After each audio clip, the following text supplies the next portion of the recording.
Hola, mi nombre es Reiner González y estoy presentando el resumen crítico del libro Bases Teológicas de Arminio y Wesley de Mildred Banks Winkoop para la clase de Soteriología. La causa que dio lugar a este trabajo, según la autora, son las diferentes teorías en cuanto a la santificación. Los propósitos que persigue son fortalecer el testimonio cristiano, entender a las iglesias de diferente doctrina, explicar las implicaciones prácticas de la santificación, exponer la teología de John Wesley en contraste con el calvinismo, analizar las diferencias filosóficas en cuanto a la salvación y llamar al equilibrio y a la reconciliación. Debido al componente histórico de este asunto, la autora se remite a la controversia entre Agustín y Pelagio, donde plantea que Pelagio perdió la necesidad de la gracia de Dios y Agustín perdió el concepto de la verdadera responsabilidad moral. En la teología de Agustín, Cristo es secundario, la causa de la salvación es el decreto divino y no la muerte de Cristo. Y en la teoría de Pelagio, el énfasis es en la capacidad del hombre de perfeccionarse, el cual, según la autora, es desmedido. La controversia, ella la califica de tirante y exagerada. La influencia en la Reforma, Agustín llegó a ser la base de la teología de la Reforma. Sus conclusiones tomaron el lugar de la exégesis y los discípulos, plantea ella, van más allá que sus maestros al explicar las doctrinas de ellos y la comprensión de Calvino de las verdades esenciales de la Biblia es enorme e impresionante, pero es evidente que el sistema filosófico, fundamento de su teología, ha tomado prioridad sobre las consideraciones exegéticas. Esta es la visión que tiene la autora con relación a la doctrina de Juan Calvino. Continuando con esta influencia, vemos la interpretación que hizo Beza más adelante del calvinismo, donde dijo que Dios induce al hombre a pecar de la misma manera que hace que los hombres sean salvos. Aquí se ve lo que se planteó antes de cómo los discípulos llevan más allá quizás lo que el maestro quiso decir.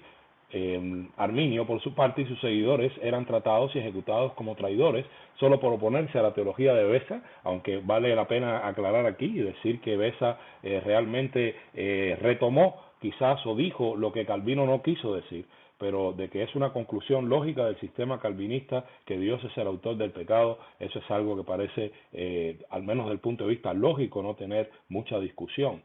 Arminio señaló que la lógica de Calvino lleva a concluir que Dios es el autor del pecado y llamó a cimentar la teología en la palabra de Dios y no en las opiniones de los hombres. En el sínodo de Dort, que donde se analizaron estos 5 puntos del calvinismo, la elección incondicional, la predestinación particular, como se le llama aquí en el libro, la expiación limitada, o sea, solamente para los elegidos, la depravación total o regeneración que precede a la conversión, este es el orden de la salvación del calvinismo, la gracia irresistible o llamamiento eficaz y la perseverancia final incondicional de los elegidos, según la doctrina calvinista, y la autora plantea que ningún punto puede mantenerse solo. En realidad, cualquier desviación destruye la totalidad del sistema. Y de nuevo, el calvinismo es un silogismo, o sea, no realmente es un poco difícil sostener la posición desde mi punto de vista de que haya un calvinismo que no sea de 5 puntos, porque un punto lleva al otro y así sucesivamente.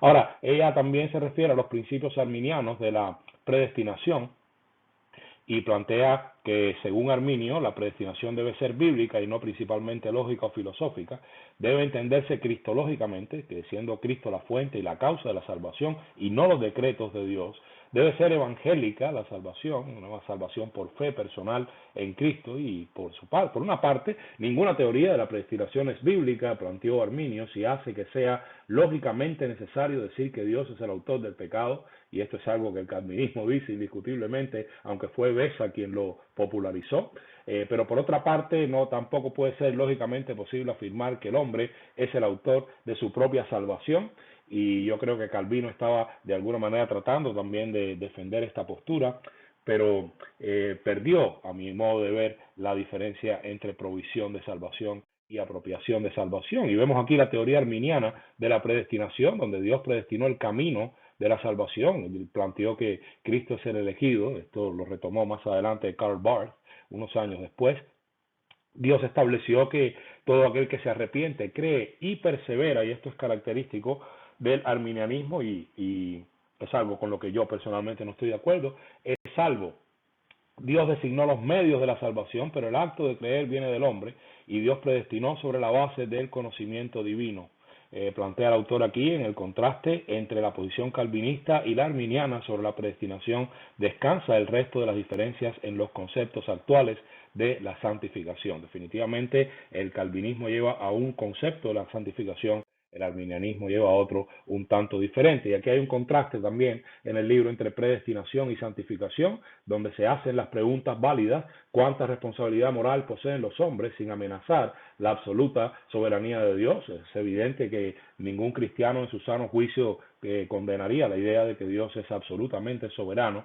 La pregunta sería si en su soberanía Él escogió o no dar al hombre determinada libertad para escoger aún la salvación. Y ahí viene entonces la pregunta: ¿es responsable el hombre dentro de la soberanía de Dios? Y si lo es, ¿hasta qué punto? La autora se refiere al asunto de ignorar la responsabilidad humana y el caos que esto genera, pues desde el punto de vista personal todos los hombres saben que son moralmente responsables. Desde el punto de vista social, cualquier juicio práctico se basa en el quebrantamiento de la ley humana. Es decir, cualquiera que roba, cualquiera que viola la ley de una manera o de otra, va a tener un castigo por eso, y eso implica necesariamente que el hombre es responsable y puede elegir no robar o elegir no violar la ley. Aquí se complica un poco realmente el calvinismo.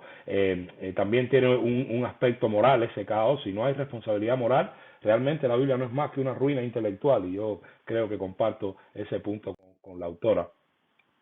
Más adelante se refiere a la influencia wesleyana y el énfasis que hace Wesley en la doctrina del Espíritu Santo sobre la doctrina de la predestinación particular, cómo Wesley dio un impulso a lo que es el evangelismo. El calvinismo era más quieto, más tranquilo. Realmente el hecho de creerte ya salvo por determinación divina no da mucha motivación para evangelizar, para compartir el evangelio con otros. Él habló también de la necesidad de la santidad como requisito para poder llegar al cielo, algo que no queda muy claro en el libro. Por un lado, la autora plantea que Wesley no dijo eso, por otro plantea que sí lo dijo, y es un poquito confuso en realidad este asunto. Yo creo que el libro termina diciendo que la salvación es por obras de una manera o de otra. También la búsqueda de la victoria espiritual, o sea, la obra del Espíritu Santo lleva, según Wesley, una vida necesariamente de victoria. Y también hubo un pequeño impulso ahí a los primeros viajes misioneros, donde este hombre con su espíritu evangelístico llevó el evangelio a muchos lugares, y eso es indiscutible. Y fue algo bueno, independientemente de cualquier problema que pueda tener su doctrina. Él basa todo sobre el asunto de que la soberanía de Dios jamás debe tomar el lugar de su justicia. La influencia wesleyana también continúa con un nuevo concepto de la gracia de Dios. Calvino enfatizaba en el poder de Dios para elegir o no elegir, para escoger o no escoger. Arminio enfatizaba en la justicia de Dios. Wesley enfatiza en el amor de Dios. Y número 7 aquí, de la influencia de Wesley, también vemos la sustitución del concepto de libre albedrío, concepto que Calvino criticó bastante. Incluso llegó a llamar perros rabiosos a los que no pensaban como él.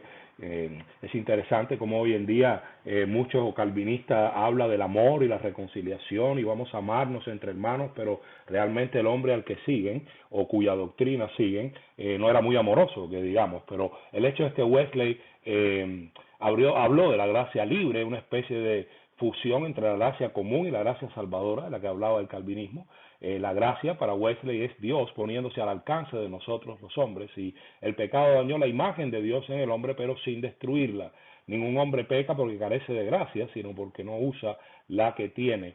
Y por último, la fe debe orar por amor, conocimiento y confianza es lo que significa esa fe y también obediencia para Wesley. El calvinismo versus el wesleyanismo, según esta cita de la autora, se define bastante claro las diferencias cruciales en el concepto de fe salvadora, surgiendo, como lo hacen, de importantes discrepancias en filosofía, conducen a disparidades prácticas en el concepto de la santificación.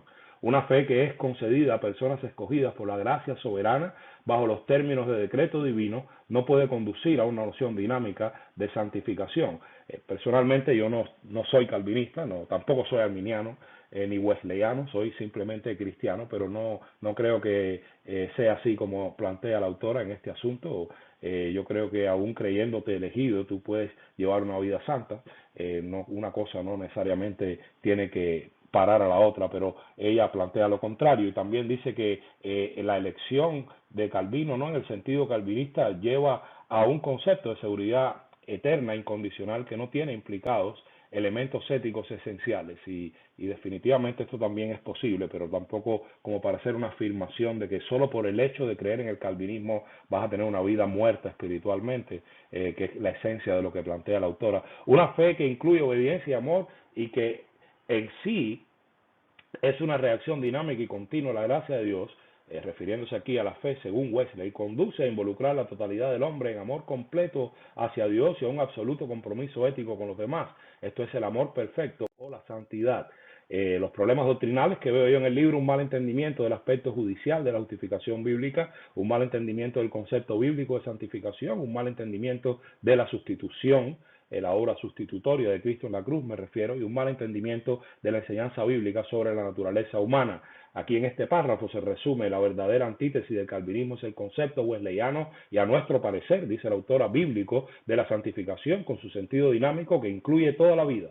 El wesleyanismo, desembarazado de la filosofía fundamental del calvinismo, encuentra que la doctrina de la santificación no solo es bíblica y práctica, sino absolutamente indispensable para la salvación. Y aquí es donde viene lo que dije antes, que hay un poco de confusión en este sentido. Mi posición personal es que Calvino tenía la razón en el hecho de que Dios es soberano, Arminio tenía la razón en que el hombre puede rechazar la gracia de Dios, Wesley tenía la razón en que el creyente debe llevar una vida que honre a Dios, y Dios en su soberanía, pienso yo, escogió darle al hombre la libertad para elegir aceptar o rechazar el regalo de la salvación por gracia, por medio de la fe. En el momento de la salvación, el creyente es posicionalmente apartado para Dios, concepto que se critica en este libro, liberado de la condenación y del poder del pecado, y comienza un proceso de santificación progresiva hasta que sea liberado de la presencia del pecado. Desde el punto de vista práctico, una soteriología sana debe conducir a la predicación del evangelio, al discipulado de los nuevos creyentes y a ser un ejemplo en lo personal a los demás en crecimiento y servicio. Que Dios les bendiga, les recomiendo el libro porque de todas maneras se aprende, lo recomiendo con cuidado porque hay conceptos de mi punto de vista, como ya expliqué, que no son bíblicos. Espero que esto les sea de bendición. Muchas gracias por su tiempo.